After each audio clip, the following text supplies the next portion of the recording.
When we find ourselves in an emotionally or challenging situation or experience, sometimes we call that being triggered. There are two responses sometimes we can fall into when it comes to these situations.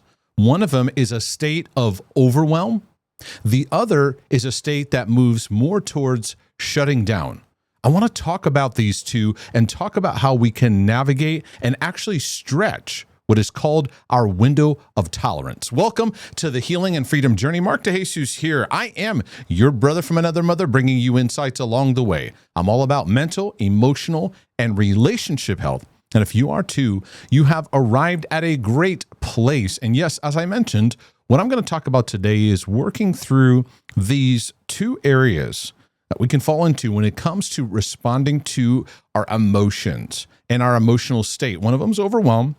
The other one is shut down. I'm going to get into them, explain them, and I think you'll find yourself within this world of what happens to you when a certain emotional states hit your life. And I pray that this will be a help to your journey. Now, we all know what it's like to feel overwhelmed, right? Your stress response kicks into hyperdrive. And many of you also know what it feels like when you're kind of numbing out, shutting down, or checking out. Emotional waves can hit you suddenly like a flood, or an emotional situation, or something triggers your emotion. They can start to arrive out of nowhere. They can be stimulated by something you're experiencing. It could be triggered by something you're reading, something you're talking about, something you're listening to, a video that you're watching, a conversation you're having, a place that you go to, a memory coming to the surface. And these two common directions of overwhelm and shutdown can be common places that our minds and our bodies go into. One is an anxious, hyperactive, a state that could even include anger.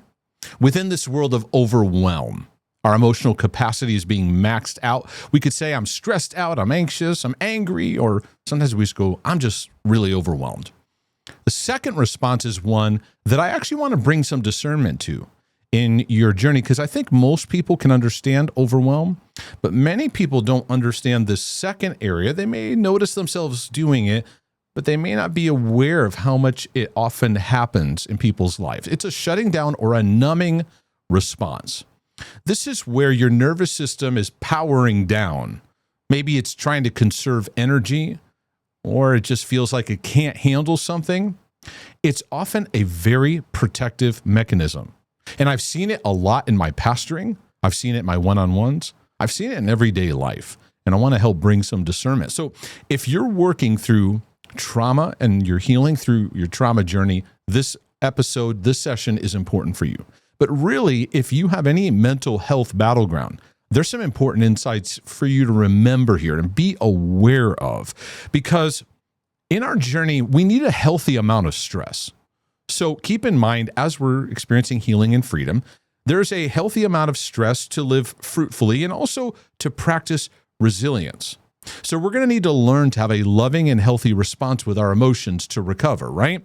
But we also need to learn how to be stretched, to learn to handle new challenges.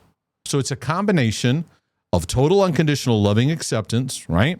Where we're at, but also a tenacity where we just don't quit. We keep learning, we keep practicing, we keep learning how to overcome. I'm going to say this, the most resilient people that you'll ever meet, they didn't have it easy. They didn't have an easy setup. They often had to go through enormous obstacles. But within that, they found ways to heal, to grow, to mature, to overcome. They developed a very strong trait that I love to talk about, I value, and I want to grow in. It's this word resilience. The ability to get stronger after battlegrounds or after setbacks or after going through valleys or going through very difficult challenges. You find a strength within it. And so I'm praying that a resilience, a tenacity will develop as you learn to walk in God's love, but also how you learn to relate to your emotions. Now, these two areas of overwhelm and shutdown, they are in what we could call the extreme reactions. Within this, in the middle, And those of you that are listening on audio, you may want to jump over to video and see the visuals that I'm going to put up, because I'm going to walk through this, give you visual representations to help you to understand it and see yourself within it. Because in the middle here is a picture of a window. And I'm using a picture of a window because there's a concept that was developed called the window of tolerance. Okay? And the window of tolerance was a term that Dr. Dan Siegel developed. You can go look him up. His name is Siegel. And he has some interesting insights on the window of tolerance. Also, some great insights on learned helplessness to help us to understand how we respond to trials and difficulties. So you may want to check some of those things out. So the window of tolerance is the range of stress a person can handle and manage. Okay, it becomes this area within that it's an optimal zone where you can function in life. It's a state where technically we call it a state of arousal. It's an emotional zone of arousal for a person to function in everyday life. You're not overwhelmed, but you're also not shutting down and checking out. So inside, and I have this up on the screen, inside this window, you're able to handle a certain amount of stress and return to safety. You're able to remain present. It doesn't mean life is easy. It doesn't mean that you don't have a challenging day, but you can stay present in the moment. You can stay engaged. You may be wiped out, tired. You may feel a sense of anxiety. You may feel a sense of even being upset or angry, but you're still within that window because you have an ability to be able to process through your emotions. There's room for that. You express stress and challenges in your day-to-day, but you face them and work through them. This is not a perfectionism thing. It's not a perfect state. It's not this like imaginary fairy tale kind of place where you're just bulletproof and nothing affects you. There's ups and downs within it, okay? It's a window, and there's room within the window. I would also call this the arena of sobriety. I talk a lot about emotional sobriety and living in a sober state, being awake but not overwhelmed, being awake and not denying, and being passive or being numbed and checked out, okay? So without the window of tolerance, when you get out of it, I'm going to use the technical terms for a second, then I'm going to get back to the terms I was using before, because this will help your research and understanding, those of you that want to get a little nerdy and dive into it. One is hyperarousal. So on the top end, your emotions are hyper-aroused. This is emotions like restlessness, fear, anger, hypervigilance, tight muscles. The nervous system is being stretched, and it could potentially move into being overactive, right? And you get so overwhelmed, it's like, oh my goodness, I feel like I'm tapping out, right? And it doesn't give you the room to be able to work through emotions the way you need to. The other is hypoarousal. Now, these are technical terms that you can, hypo and hyper, that's often used in medicine.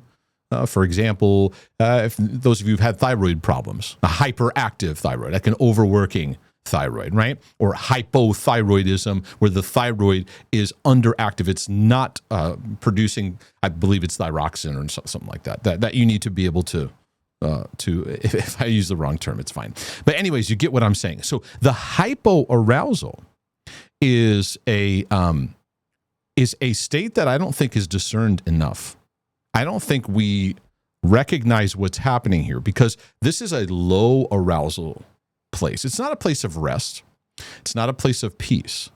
It's a disconnected state that has lethargy, fatigue, helplessness. You feel numb, depression, dissociation. The nervous system is underactive. It's almost checking out, disconnecting before any hyperarousal could happen and take place. So what I want to do is put this up now and give you a bunch of terms and words to help you along the way, because we're going to use hyperarousal, hypoarousal, right? But I've also included, you can see them here, overwhelm and shutdown. Okay, so we talked about the window of tolerance right here in the middle, where you're alert, present, calm, empowered. For the most part, it's not a perfect thing where you're just like, oh, nothing bothers me, kind of state. You can feel stress, but you can deal with what's happening to you. The stressor does not drive you to disengage, either in the hyper or in the hypo.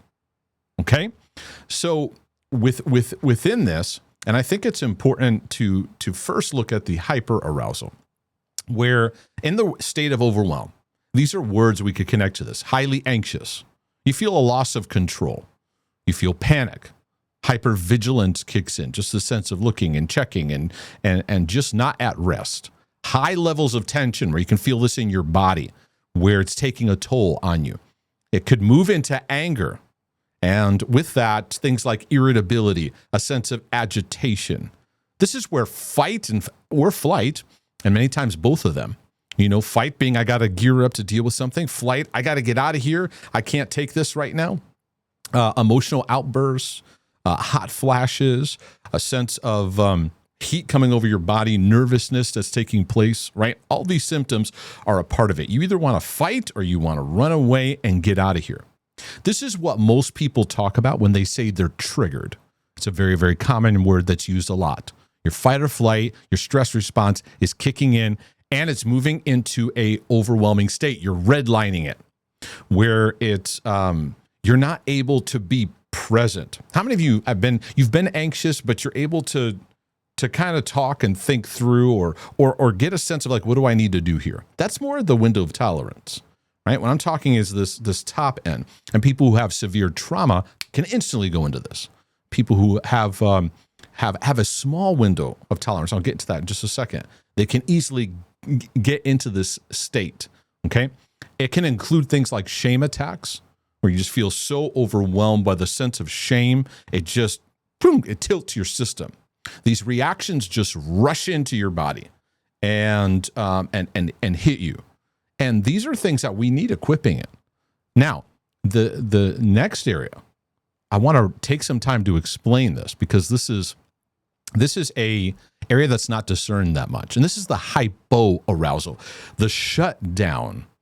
This is terms like zoned out, get spacey, get checked out, numbed out. Now, of course, these are terms that can be used for other battles and other struggles as well too. But I'm putting some language to this. A sense of frozenness, maybe a loss of concentration, and energy drain all of a sudden. Lethargy. This can tie into depression patterns. Dissociation, of just disconnecting from the moment, disconnecting to what's in front of you. Passivity, taking a very passive route. Get prone to drowsiness and sleepiness. And again, these can all be symptoms of something else as well too, okay? So I even put in there yawning, and I'll get into that in just a moment. This is the body and mind's response to avoid any potential overwhelm. It's like, I don't even want to go anywhere near that red. I don't even want to go to yellow. To use the green light, yellow light, red light analogy. I don't even want to go near yellow. I want to stay away from it completely. So this is a big self-protective mechanism. And I've seen many, many, many, many people over the decades go into this state, sometimes right in front of me. It happens to those who are uncomfortable with emotions. They don't have a reference for it. They push them away, they suppress them, or they have a don't go there kind of mindset. They go into certain stories or certain things or certain topics, and their mind and their whole nervous system just goes into a shutdown mode. It'll drive a person into withdrawal, and what happens is many will unplug from the moment they're in. They'll just unplug. They'll just disconnect. It's like they're there, and they're no longer there. I ran into this for years and years and years. I became a student of studying this, because when I would teach on heart healing, and you can call it inner healing, heart healing, mental health, whatever you want to call it. But really in the early stages, I was talking about heart healing and freedom, transformation from the inside out. And I remember so many times in the teaching, people would come in, oh, this is great. Good to see you, Mark. And they'd sit down. And all of a sudden, there'd be a number of people that you could just see it over their face. It would just start to glaze out and check out. Some would actually fall asleep. Some would just start yawning out of nowhere. And I at first would take it personally. I'm like, am I just not a good teacher? So I would just work harder and harder to get their attention. And I'm like, get to the point, Mark, and get through this and finish this teaching and this session, get done, right? There were times too where I thought it was a demon. I'm like, goodness, I start to teach, or I start to open up God's word, or I start to talk about stuff and emotions, and there's a demon that's come into the room, right? And I did a lot of chasing of that. I didn't necessarily see a lot of fruitfulness in that perspective. But what I learned over time is people's window of tolerance was being triggered in a sense where the edges of it were being hit. And some would get the hyper arousal, and you could easily see it. They would get, sometimes anxious, and then many times they would move into some tears, because they're just feeling worked up over something. It would move into tears. And that's actually a healthy response, because many times when we're anxious, there's often something that needs to be grieved through. And allow that compassionate grace to cry through it. It's a very, very helpful tool to break through. I'm going to do a whole episode just on the power of that and how helpful that can be. But anyways, so as I didn't take it so personally, and as I was teaching, what I would often do is go, okay, if you're feeling drowsy right now, some of you feeling drowsy, just get up for a minute and just stand and walk in the back a little bit. Just you pace back and forth. It won't bother me, okay? If you got to get up and use the restroom, and sometimes I'll go, just try to stay in the room so you can stay engaged with what I'm sharing. Don't check out. Some people had like blood sugar issues, so they were going through that as well too, and others were just tired.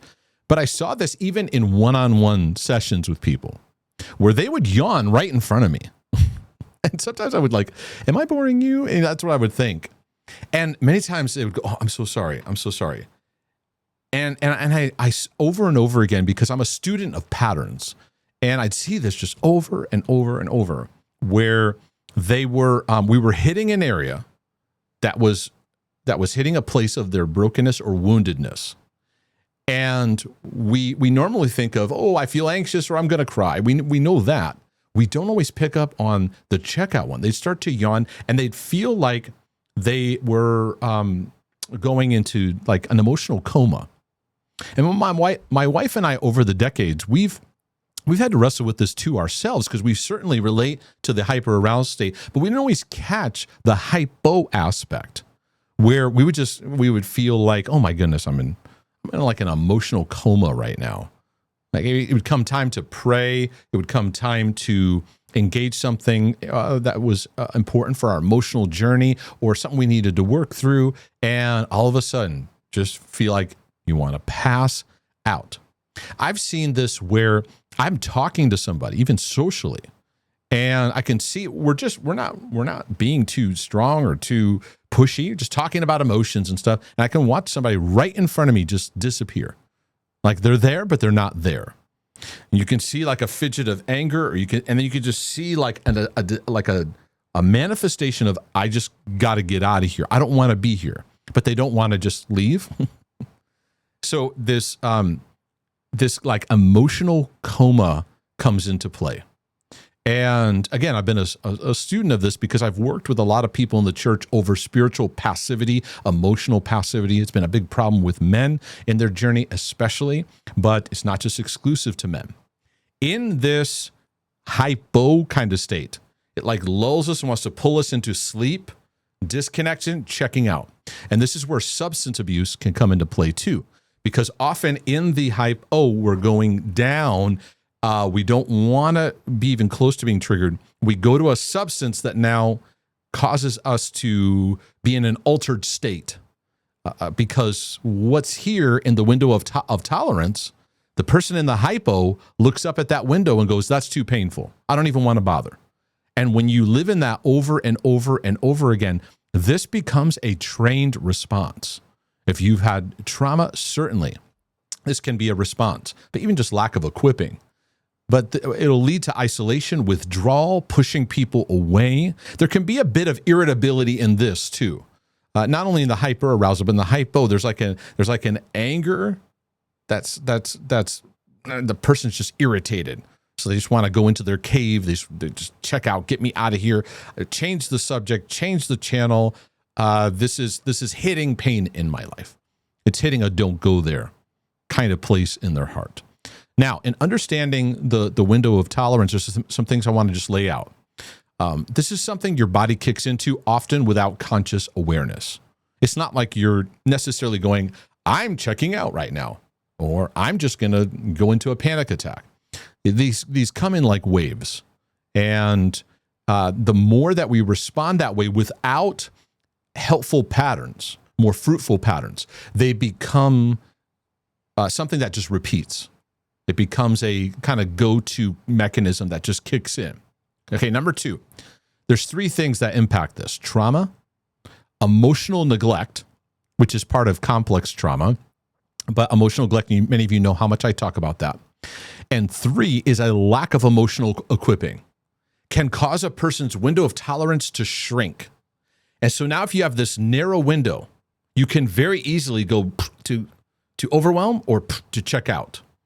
And if we're not working through trauma or working through getting emotional equipping, that area can be very narrow. I've met and talked with people where it's like when they come to you, their window is like just about anything can trigger them into that state.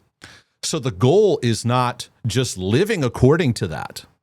The goal is recognizing it, but learning how to lovingly stretch it so that the window can be what it needs to be, an open window that we can see and we can view and we can look into our emotional world. Because that window is letting us look into our emotional world and have a healthy relationship with it.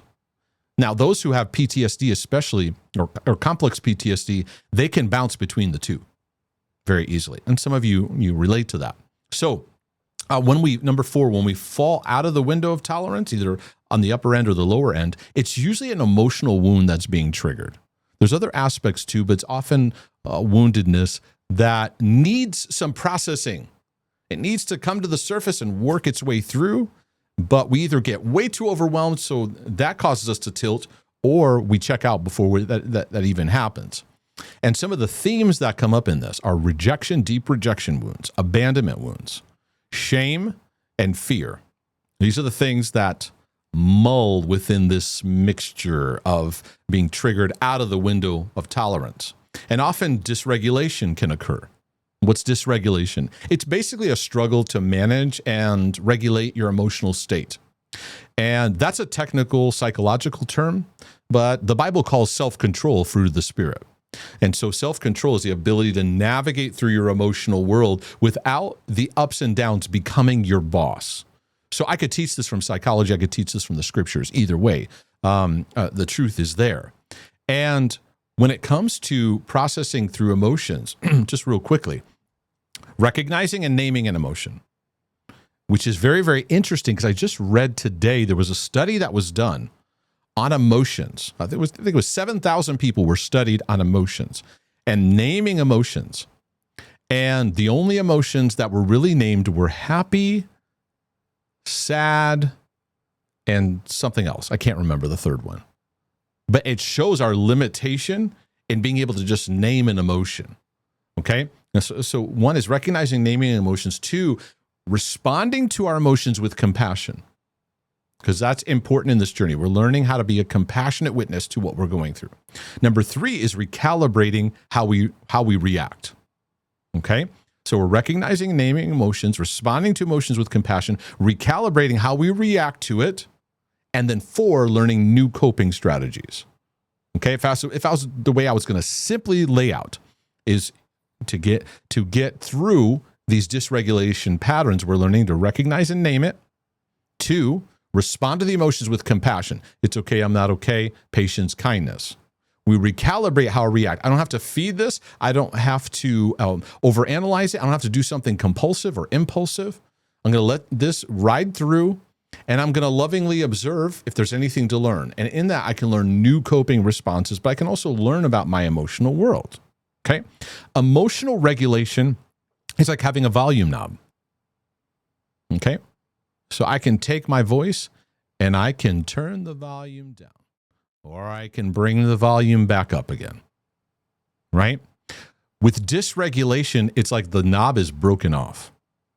So whatever comes through just comes through, and we feel out of control, okay? So this is important. That's where we're working towards in the sense of stretching the window of tolerance. I found this very, very encouraging subject for me because I found myself falling into both of those patterns and needing equipping and how to work through it. So let me give you a couple tips, and I'm going to talk about each pathway and have specifics, okay?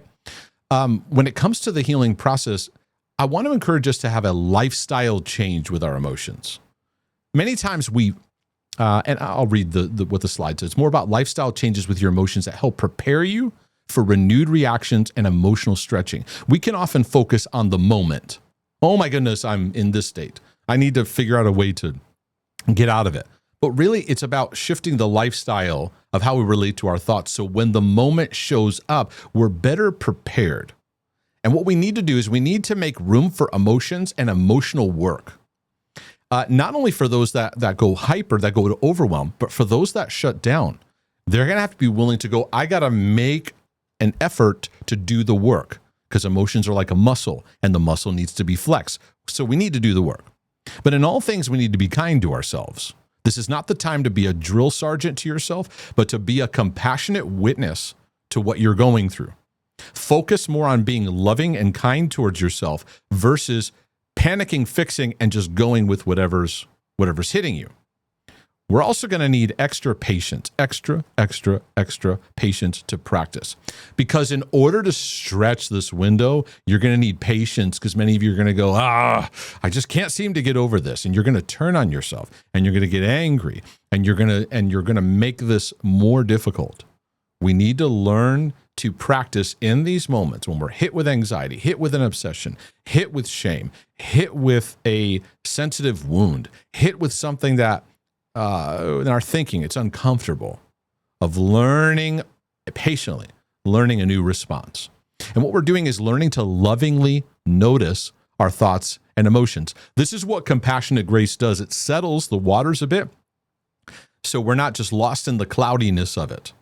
So what we're doing is, in loving kindness, we give ourselves room to reflect. What's up with this that I'm feeling? Is there anything I'm learning here or noticing? This is not treasure map hunting. This is not digging. This is not interrogation. This is not chasing. This is not judgment time. This is not condemnation. This is about, am I noticing anything? And if not, that may not be the time to do any further learning, but you're still reacting compassionately. You notice what's happening. You notice what you may be telling yourself that keeps you in this locked window. That's not letting it stretch. Because on the edges of our window of tolerance, on the top and the bottom, there are usually belief systems, limiting beliefs that keep these, both the top and the bottom, intact so that it cannot stretch, right? Maybe it's I always get the short end of the stick. No one's ever helped me. I can never do this. I've tried this before. All these things that we keep saying over and over again that keep those things locked. So in love, we notice it. If you're in shame, you're just going to beat yourself up and stay in it. In love, we can start noticing without beating ourselves up. Okay, I see that thing that I keep believing, and I keep feeding that over and over again. Because when love happens, not only can we detect that, we can also start to see our needs. What do I need? And we can ask ourselves, what do I need in this moment? Do I need a hug? Do I just need a break for a minute? Do I need to take a deep breath? Do I need to step into this because I'm procrastinating and I feel like I don't have what it takes, and I need to take a step of faith here and take one more step forward, which leads me to a very important practice, especially for those that go into the checkout mode, is taking a renewed step. We have to welcome a renewed pattern in how we respond to our emotions and then what we do. Now, the next step, because this does apply to both. I know I said especially for those on the bottom end reaction, but it depends on which one you typically go into. Because the overwhelming needs to learn things that bring a calming to your state. The shutdowners, they need an awakening to take action, to be able to take a step. So I'm going to give you a couple tips to wind this down so you can get some application. Those of you that struggle with the overwhelm factor, these are very simple, fundamental things. One of them is just having a gentle pause. This is not a time to quit, to flee necessarily, but to pause. If you notice yourself getting overwhelmed emotionally, sometimes it's a signal to just pause. Just take a second, take a minute, take a beat. First thing we can always do to help regulate is to breathe. I think some of the best advice I'd like to give some of those who just struggle with constant anxiety is just breathe. Slow down your breathing even right now. because this is going to help tell our bodies, I'm safe, I'm okay. And it welcomes a more nurturing posture to yourself, because I need to get perspective. I'm overwhelmed right now and I need to calibrate. And I cannot recalibrate if I'm harsh to myself. I've got to be nurturing. So number 3 is refrain from self-shaming and self-abandonment. Self-shaming being, what's wrong with you? I'm going to struggle with this for the rest of my life. All this stuff that we beat ourselves up with, the inner critic. And self-abandonment is like you disconnect from yourself. In the tilt, you're red lighting, you disconnect. And a reminder of, no, I'm not going to leave myself hanging anymore. Now, what I find helpful too, and I've read a lot on this as well, is what I'm going to call resetting the scenery. If I'm in a certain state, something's going on, and overwhelm is hitting. This is not necessarily flight. Don't confuse it with flight. I got to get out of here. It's more about changing the channel of what's influencing the messaging we're paying attention to, what we're under right now. And these can be very practical. If I'm at a social gathering and this has happened to me, I would just get up for a moment, go, excuse me, I just need to use the restroom for a minute. And I'd go to the restroom and I'd have a little conversation with myself in a gentle way, recalibrate, take a deep breath, pause for a minute, and then re-engage. Now, I wouldn't necessarily at the bathroom get back to my window of tolerance, but I could at least lower and get a little bit closer to it. If I'm in my office and all of a sudden overwhelm hits, I'll go outside. If I'm reading something, and this has happened to me many, many times, is I'll be reading something and it is hitting a wound. And I feel just the levels of anxiousness or just overwhelm rising. I'll be aware of it. And I'm not going to go, forget this book, which many of us do, right? We have our tendency to do that. Oh, I don't like the way it makes me feel. I just go, no, I'm just pausing for a second because something got hit in my emotions. And I'm just going to let those emotions wash through. And then I notice it. It's not getting drowned in it, but noticing, is there anything I'm seeing here? Sometimes I go, no, I'm not getting a whole lot. And I'm not going to make up something. Either shows up or it doesn't. But then there's times in compassion, I go, oh, yeah, there's that memory. Yeah, something to give room to grieve through. It's okay. Another thing is to find ways to get emotions out of your head. Many of us struggle with, getting lost in our head, and high levels of anxiety can do that too, right? Where we're there, but we're not there. Sometimes shifting and changing the channel can be a conversation with someone. Not about what we're going through either. It doesn't have to be always focused on that. But just getting out of our heads and into our hearts. A journal entry of writing down what's going on. A moment of prayer. Father, I give this to you right now. I'm in a tough emotional space. I ask that you be with me.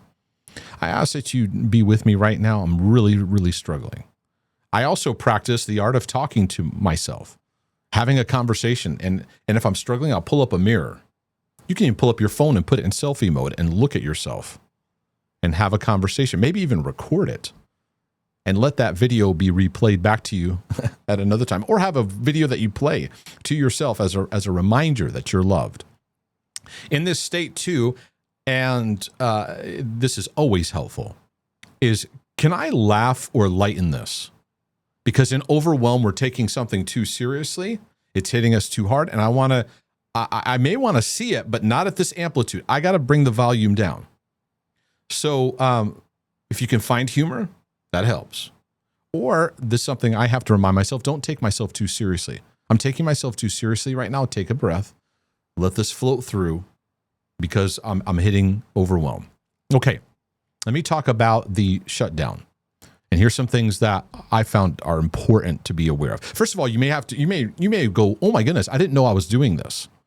This kind of fawning, or like when they talk about fight, flight, freeze, fawn, this passive emotional coma kind of state. I first have to say, you have to become aware. You become aware of your tendency to go the passive route, to disconnect. Beware when you see yourself constantly taking an emotional avoidance, passive kind of pathway. You go alone to escape. You just avoid situations constantly. So you have to be aware of that. Now, as you're aware of it, part 2 of this is be very aware of shame, because shame keeps people in checked out passive modes. Because part of living passive is this fear, I'm not going to do it right. I'm not going to handle this right. I'm going to be a mess. I'm going to embarrass myself. So the body goes into a self-protective. I have found myself constantly going through this. It's only been in recent years where I've picked up on it and gone, because I'd all of a sudden just go, because a bit of stress would hit my life. And I found myself just going into, I just want to take a nap. And so what I would do is I would go, okay, let me close my eyes for a minute and see if I really need a nap. And then I was realizing, no, I don't. I actually don't need this. Okay. Anyways, what shame will do is shame will keep the message. Don't bother with this. Don't step up. Don't be vulnerable. Don't work through these emotions. Don't do this kind of stuff, because if you do, you're going to mess up. You're going to look stupid and people are going to reject you. This is where shame will want to push people back. It'll push men back from being leaders in their homes. It'll push people back who've had trauma where it's like, don't bother. Don't even go there. Number 3 is what I would tell people at my conferences. You just change your posture. Maybe you sit up differently. Maybe get up and just walk a little bit in the back. I find myself doing that where I just walk here in my studio. I'll just go kind of walk around. I'll put some music into my ears. I'll just shift my physiology because I can feel that like emotional coma wanting to pull. And I go, yeah, maybe I'll need a nap. And I can do that in a little bit, but there's something at hand I need to be alert to, right? And and there, again, there's other factors, and you may not have slept well last night. You may, whatever. So keep that in mind. And moving towards gentle movements. Sometimes it's just to get up and move. Because there are many who go into this mode. They actually need to step up. They need stretch. They need practice. They need to step into this. Especially if you have a very narrow window of tolerance, you probably need a bit of this every day. Get up and move, get up and move, get up and move, which I find movement to be healthy for us anyways. That's why I walk every day. Of course, laugh and lighten, right? Laugh and lighten is important because laughing opens up enjoyment. It opens up reconnection. And so even if you find yourself, people who have this, and you're in conversation with friends and this comes over you, it's like sometimes a good laugh can just bring you back in. Where it's, hey, you're safe. It's all right here, right? Again, have a conversation. Go, let me just stretch my muscle a little bit and stay in the game here. There are some men I remember in my pastoring who I worked with a group of the men in the church, and we were working through this male passivity thing. And many of them I said, you know what, when we're in a situation where we're talking or people are sharing, you're not allowed to just say nothing and just sit and just kind of like pull your seat back and just take the easy way out. When we get into conversations, I want you to contribute. And I'm going to celebrate you contributing, because they would just take the easy way out. Or we'd be in a group setting, and a couple of the guys would do this. They just kind of drift to the back. They go get maybe something to drink or something to snack on, and then they're over in the next room, like playing with the kids. They just find a distraction that would just keep them in their passive. That's just an example. But having a conversation is helpful. It's like, what do I need to do? And I said this at number 7 here. Do the opposite of falling asleep or going to use your drug. And I use that in quotes, meaning if you really need to go to sleep or take a nap, because sometimes we do just need a nap. But go, you know what? I'm just going to take a walk for a bit. I'm going to go have a conversation. I'm going to do this one task or this one thing to help. Maybe sometimes I would just sing worship song, or I would just dance, and I go, let me see what this does. And maybe I still need to take a nap, or maybe it's my allergies kicking in, because I certainly have those kind of physical fatigue issues. The drug I'm talking about here is the things that we do that feed the numbing out.